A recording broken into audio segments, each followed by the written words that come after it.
1 2 3 4 বেশ কটা ড্রপ বলটা খেয়েছে,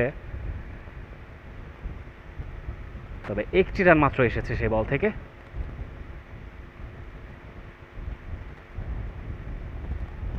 গুড কামব্যাক। আরো 9 রান প্রয়োজন, 10টি বল হাতে আছে।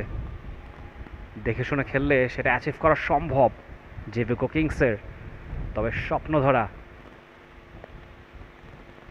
স্পার্টানস তারা হয়তোবা সেটাকে বাস্তবে রূপান্তরিত করতে দেবে না কিংবা দিতে চাইবে না।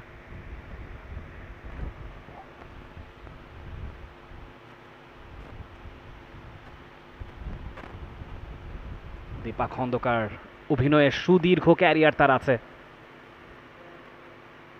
এবার অবশ্য একটি ড্রপে এই বলটা পৌঁছে গেছে এবং চমৎকার ফিল্ডিং, সেখানে বেশ দ্রুততার সঙ্গে একটি রানও নিয়ে নিয়েছেন। গুড ক্রিকেট অল ওভার, ভালো বোলিং, ভালো ব্যাটিং এবং ভালো ফিল্ডিং, ভেরি ইমপ্রেসিভ। আর রবার্ট স্ট্রাইকে তুলিকা, যিনি প্রথম বলেই বাউন্ডারি হাঁকিয়েছিলেন। দেখা যাক এবারেও সেরকম কিছুই করতে পারেন কিনা। জলি রানের খাতা খুলেছেন প্রথম বলেই সিঙ্গেল নিয়ে।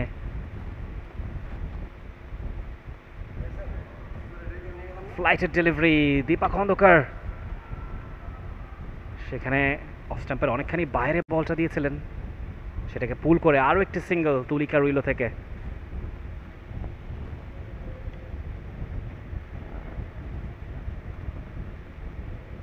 আর মাত্র 7টি রানের প্রয়োজন। অলরেডি 7টি রান এসেছে 4 বলে, আরও 8 বলের খেলা বাকি আছে।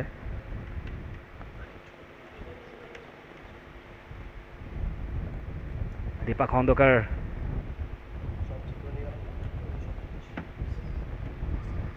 ও এবারে অবশ্য অনেকখানি বাইরে, ওয়াইড ডেলিভারি, একটু এক্সট্রা হতে পারে, খুবই সম্ভব। ক্রিকেটে ওয়াইড ডেলিভারি তো হয়ই, প্রথম 4টি বল যে লিগাল ডেলিভারি হয়েছে সেটাই কম কি। এবারে লাইনে রেখেছেন, যদিও 3-3টে ড্রপ এবং ফুটবলিং স্কিল সেখানে কাজে লাগেনি, তবে ব্যাকআপ ফিল্ডার ছিলেন। একটি রান। আর একবার স্ট্রাইকে তুলিকা, 2 বল থেকে 2টি রান জলি নিয়েছেন। জয়ের জন্য আর প্রয়োজন 5 রান।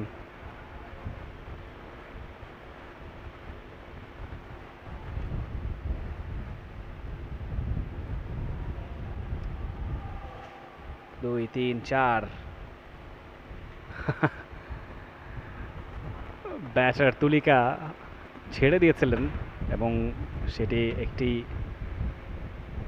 ডেড বল হিসেবে কাউন্টেড হবে।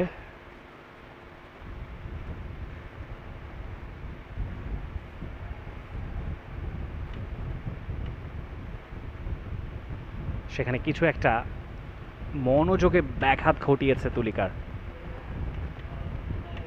সে কারণে খানিকটা কনফিউজ হয়ে গিয়েছিলেন। দীপা খন্দকারের মুখে হাসি, সিচুয়েশনটা বেশ এনজয় করছেন। এবারে অবশ্য সজোরে হাঁকিয়েছেন, গ্যাপ খুঁজে পেয়েছেন এবং বাউন্ডারি। স্কোরস আর লেভেল রাইট নাও, 13তে পৌঁছে গিয়েছে জেভিকো কিংস।